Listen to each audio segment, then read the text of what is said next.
நான் கண்டுபிடிக்கிறேன்னு சொல்லி அந்த பொண்ணையவே கல்யாணம் பண்ணிக்கிறான். அந்த அன்னைக்கு நைட்டு அவகிட்ட போய் நீ தானே பேய என்ன துரத்துனது, எதுக்காக என்ன இப்படி சுத்தி சுத்தி வர, என்ன பிரச்சனை உனக்கு என்ன வேணும்னு சொல்லி அந்த பொண்ணு பயங்கரமா அடிக்கிறான். அந்த டைம்ல கரெக்டா அங்க ஹாஸ்பிட்டல்ல வேலை செஞ்சுட்டு இருந்த ஒரு சிஸ்டர் போன் பண்ணி இவனை ஒன் சைடா லவ் பண்ண பொண்ணு தூக்கு மாத்திரை சாப்பிட்டு ரொம்ப சீரியஸா இருக்கிறதா சொல்றாங்க. உடனே அவன் பதறிட்டு அங்க போய் பாக்குறான். ஆனா அந்த டாக்டர் பொண்ணு நல்லா தான் இருக்கா. அந்த போன் பண்ணதா சொன்ன சிஸ்டர் ஆல்ரெடி லீவ்ல இருக்கிறதாவும் அவங்க லீவுக்கு போய் 4 நாள் ஆச்சுன்னு அந்த டாக்டர் பொண்ணு சொல்றா. உடனே அங்க இருந்து நடந்ததெல்லாம் யோசிச்சுட்டே வந்துட்டு இருந்த ஹீரோக்கு ஆக்சிடென்ட் ஆயிருது. ஆக்சிடென்ட் ஆனதுக்கு அப்புறம் அவனோட ஒய்ஃப் அவனை நல்லாவே பாத்துக்கிறா. அதுக்கப்புறம் அவன் நல்லவதான் போல, நம்ம தான் தப்பா நினைச்சிட்டோம்னு சொல்லி அவனோட தம்பி கிட்ட காஃபி ஷாப்ல உட்காந்து சொல்லிட்டு இருக்கான். அந்த டைம்ல கரெக்டா ஹீரோவோட ஒய்ஃப் அவன் தம்பிக்கு போன் பண்றான். அவனோட போனை வாங்கி ஹீரோ சாரி நான் உன்னை தப்பா நினைச்சிட்டேன்னு சொல்லிட்டு இருக்கான். பேசிட்டு இருக்க அவனோட தம்பி எனக்கு வேலை இருக்கு, நீ மெதுவா பொறுமையா போன் பண்ணி பேசிக்கோன்னு சொல்லி போனை வாங்கிட்டு அங்க இருந்து கிளம்பிடுறான். அதுக்கப்புறம் ஹீரோவும் அங்க இருந்து கிளம்பலான்னு பாக்கும்போது வெளியே வந்து நின்று பாத்துட்டு இருக்கான். அவன் உட்காந்துட்டு இருந்த அதே இடத்துல அந்த பேய் உட்காந்து இருக்கு. உடனே அவன் அது யாருன்னு பாக்கலாம்னு சொல்லி உள்ள போய் பாக்குறான். அந்த இடத்துல யாரையும் காணோம். வெளியே நின்று அந்த பேய் அவனையே பார்த்து சிரிச்சுட்டு போகுது.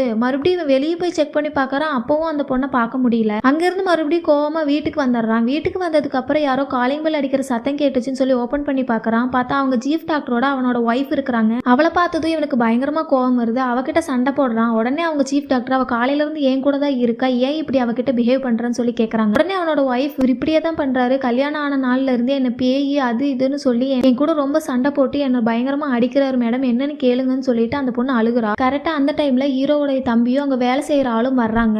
வந்த உடனே ஹீரோ அவனோட தம்பி கிட்ட ஏன்னா நம்ம காஃபி ஷாப்ல இருக்கும்போது இவ உனக்கு போன் பண்ணா இல்லன்னு சொல்லி கேட்கறான். உடனே இந்த பையன் நம்ம எப்ப காஃபி ஷாப் போனோம், நான் காலையிலேயே இவர் கூட மார்க்கெட் போயிட்டு இப்பதான் வரேன் அப்படின்னு சொல்லி சொல்றான். நீ என்ன பைத்திய மாதிரி பேசிட்டு இருக்கன்னு சொன்னதும் இவனுக்கு கோவம் வந்து அவன் தம்பி பிடிச்சு அடிச்சிடறான். அடிச்சுட்டு எல்லா பிரச்சனைக்கும் காரணம் இவதான் சொல்லி அவளை போட்டு அடிக்கிறான். உடனே அவங்க சீஃப் டாக்டர் இவனுக்கு ஏதோ மென்டல் ப்ராப்ளம் இருக்குன்னு சொல்லி அவனை ஹாஸ்பிட்டல் அட்மிட் பண்ணிடுறாங்க. அட்மிட் ஆனதுக்கு அப்புறம்